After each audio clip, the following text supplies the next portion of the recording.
Good day, everyone. Heat Can Do Work, presented by Erlinda A. Flores. Objectives.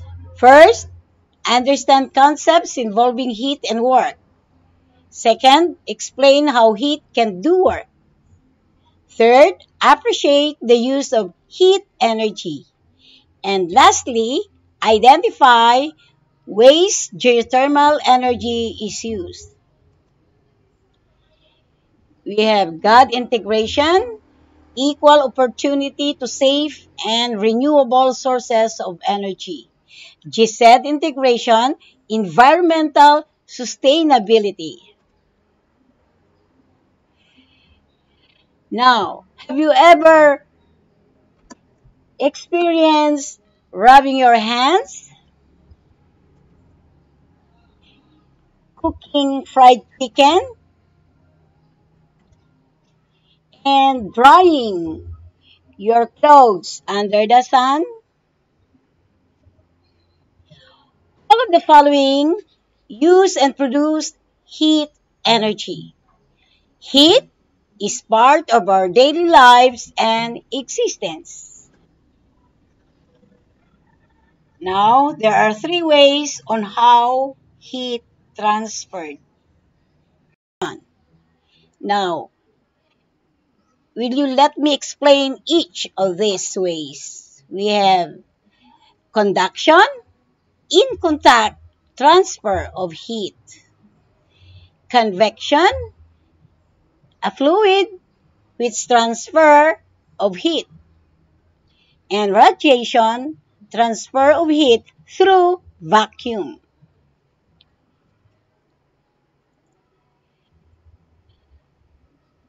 Don't you know that heat has changed the future?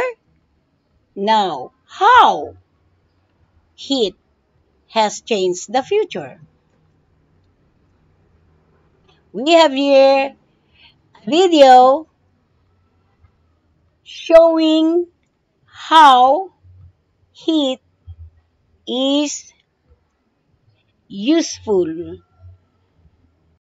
How do steam locomotives work? With the invention of the commercial steam engine starting the Industrial Revolution, these icons of progress made travel and transportation by rail a viable option, cutting travel times and connecting communities. Here's a somewhat simplified steam locomotive. With many trains of this era, the boiler is clearly distinguishable. A steam locomotive needs water and fuel, usually coal, carrying them either on the locomotive itself or in a tender pulled behind. The fuel is used to run a fire inside the engine, burning inside what's called the firebox. The fire is managed by the fireman in the cab, who, along with the driver, is needed to run the steam locomotive. The firebox sucks air from underneath the train to keep the fire from starving. The solid fuel sits on top of grates, through which dead ash can fall down into the ash pan. The firebox allows heat and smoke to escape the chamber through the so-called fire tubes, running the length of the boiler. The boiler wraps around the firebox and fire tubes, thus heating the water inside to boiling point, creating steam. As more and more water evaporates, steam builds up inside the boiler, creating pressure. Inside the steam dome, the steam can find a way out of the boiler towards the cylinders. In case the pressure becomes too high and the boiler risks exploding, a safety valve pops to relieve pressure. The amount of steam exiting the boiler is controlled using the regulator valve. This is effectively the throttle of the steam locomotive. Because as the steam runs down to the cylinders, we get to the part that actually drives the wheels. There are two sets of cylinders, one set on each side of the train.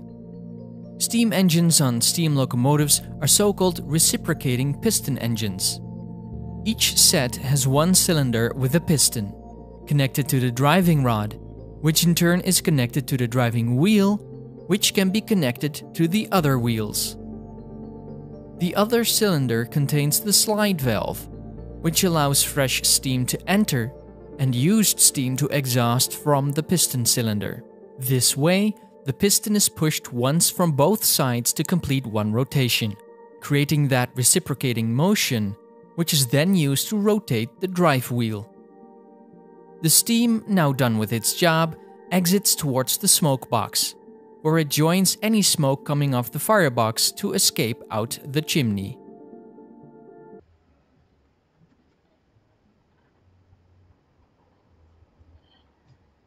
Heat engine improve economy, transportation, overall ease of work. Now, we will have an activity on this to let you understand well.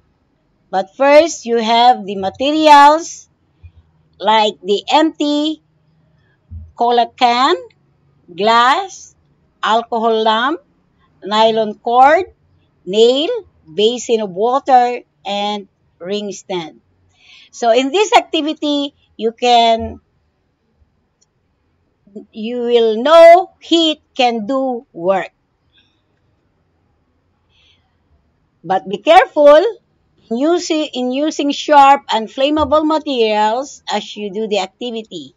Follow all safety laboratory rules, like make a hole, empty the can, make another hole, then pin pull down, and another view the other hole. Put water, things to hang from, string in the tub. Over the circle, light the torch and heat the can.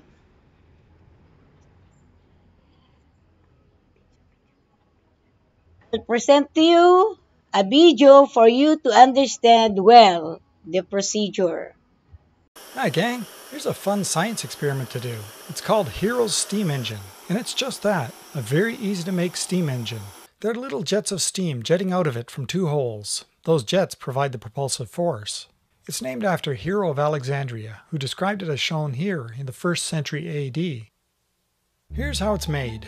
Take a soda can, one that's still sealed, and puncture it with a needle in the middle along one side. Be ready for a spray when you do this. Then turn it over and let it drain. Depending on what the soda is, shaking it might make it drain faster since it builds up pressure inside. There's a little left in it, but that's okay. Dispose of the liquid however you want to. Next, use the same needle to make a hole on the opposite side too. This next part is key. Put the needle back in and pull it down like this so that it's tangential to the curve of the can. The direction that the needle is sticking out is the direction the steam will be jetting out, so you also want to pull the needle perpendicular to the length of the can. Then rotate the can and do the identical thing for the other hole. The result is we now have a hole on this side that will make the steam jet out this way, and another hole on the other side that will make the steam jet out this way. To get our steam, we first have to put some water in the can. I put the other hole under the tap and let the water flow in. We don't need much, and in fact, less is better. Next, we need to suspend it somehow so that it can rotate. To do that, I get out this lamp and put a tie strap on it. Then a fishing swivel. And finally a loop of string. I put that loop under the tab of the can, but make sure to not open the can in any way. The only holes should be the ones that I made in the side. Make sure the loop crosses this circle in the tab, since that's at the center. Time to get it working. You'll need a hot flame source. This is a small alcohol burner that I use with rubbing alcohol. I made it from 2 more soda cans and a little cotton rope. I light it up and put it under the can. It takes a little while for the small amount of water inside the can to heat up, but after around 30 seconds I get steam coming out the holes. Note that due to the way I made the holes, the steam comes out at an angle, and the reaction to the steam here is to turn the can this way, causing rotation. But even up to the point that all the water is boiled away, I get only this slight rotation. So I get out the propane torch for more heat. After putting water back in the can, I try again. After around 30 seconds heating it up, it starts spinning. Though it gets a little chaotic, so I back off. Watch out for the hot water flying out when the can is spinning too fast. From the top, you can't see the steam coming out. That's probably because of rising hot air resulting from the torch flame. But when I apply heat and remove the torch, you can see the steam come out briefly while it's still hot enough inside to produce steam.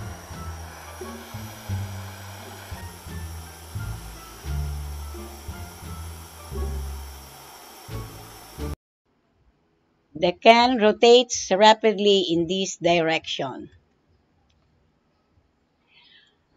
Now, you must know how does your model operate. It consists of an open soda can with two tiny holes in either side and a little water inside. Heating the can heats some of the water to steam which escapes out the holes in the sides, and the holes are made such that the steam comes out at the angle that propels the can in circles.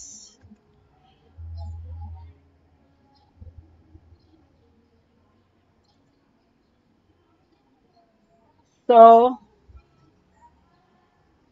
is it clear now how geothermal energy is useful? Is work done when the water starts boiling? Explain. The energy required to change water from a liquid to a solid is 333.7 kilojoules per kilogram, while the energy required to boil water is 2,257 kilojoules per kilogram. Naturally, joule is a unit of work. That is why boiling water is considered as work.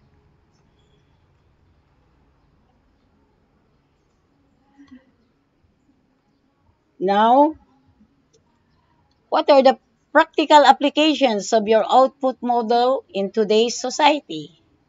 First, geothermal power plant, geothermal heat pump, and steam train.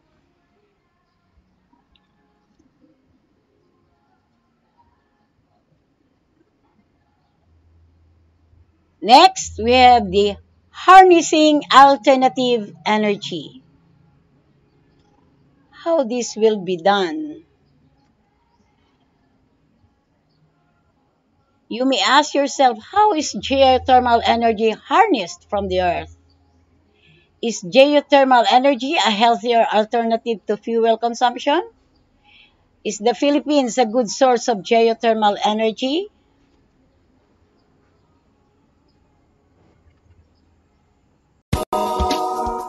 Clouds of steam billow up from below ground, heated not by man, but by the earth itself.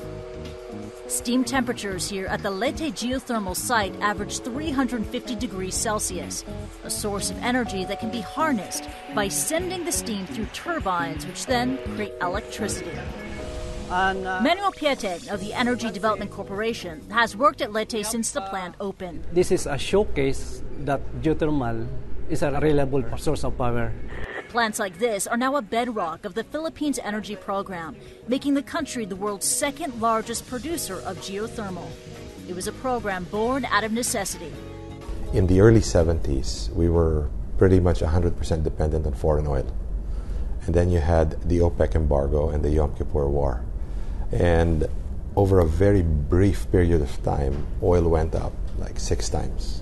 So, with the help of the New Zealand government, they began to tap the country's plentiful reserves of geothermal energy and reap the environmental benefits.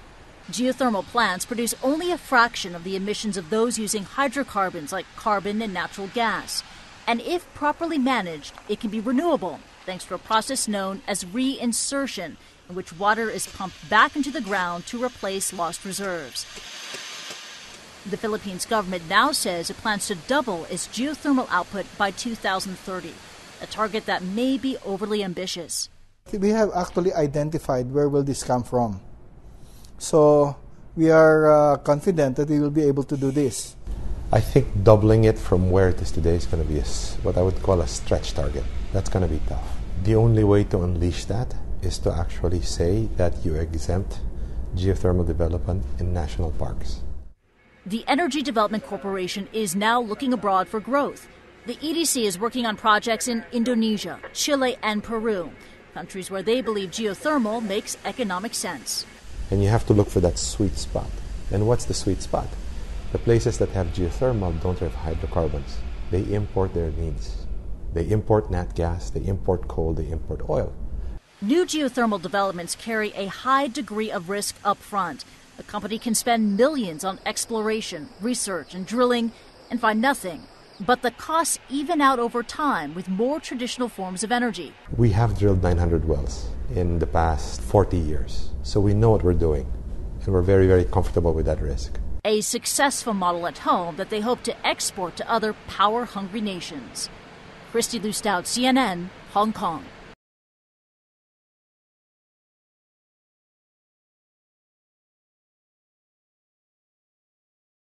Discuss how is geothermal energy harnessed from the earth.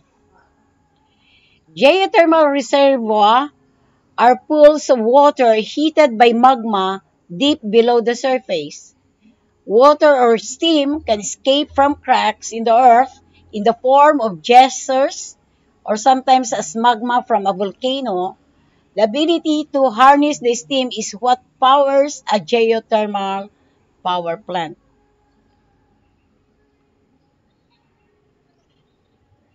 Is geothermal energy a healthier alternative to fuel consumption?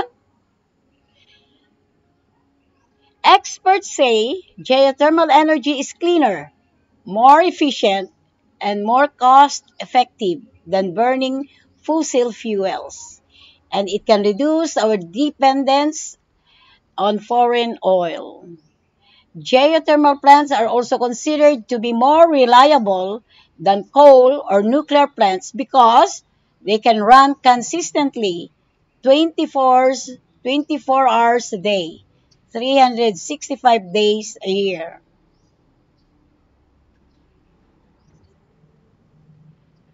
Another question, is the Philippines a good source of geothermal energy?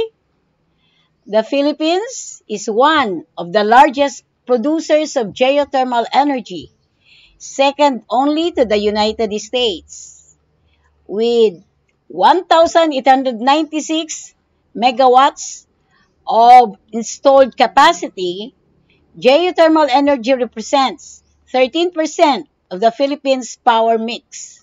Also, the Philippines belong to the Pacific Ring of Fire, meaning we have plenty of volcanoes which can be possible source of earth energy.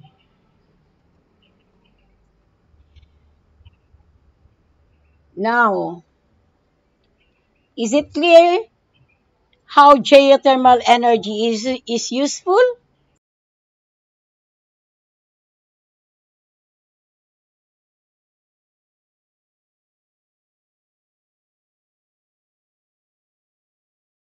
Get 1/4, number it from 1 to 5, and answer the questions.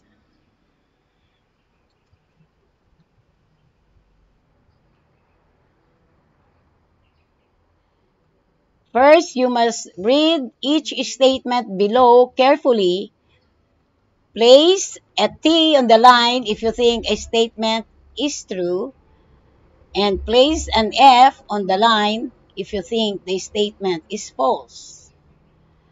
First, heat energy is an energy that can only be used through physical contact of materials. Second, boiling water is work. Third, geothermal power plants causes more pollution than fossil burning. 4. Steam, when under pressure, is powerful enough to run turbines that create electricity. And the last, steam technology paved the way to the emerging industrial revolution when improved transportation and ease of work. Now, let us check your answers.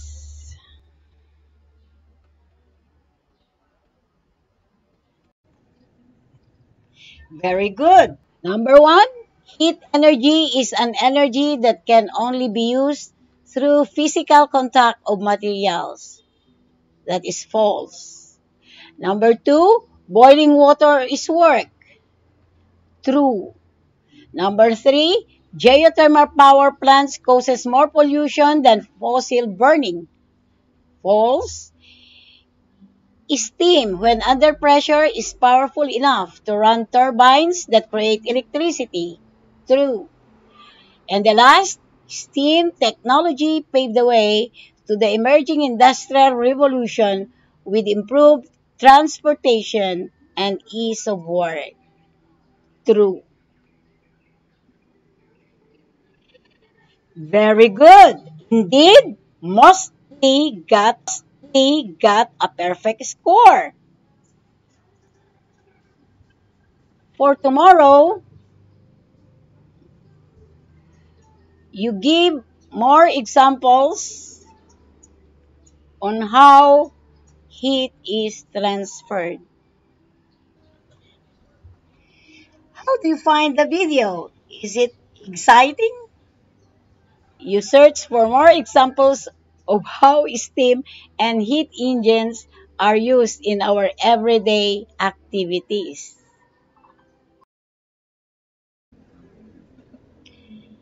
I hope you enjoyed the lesson, and this is all for today. Thank you.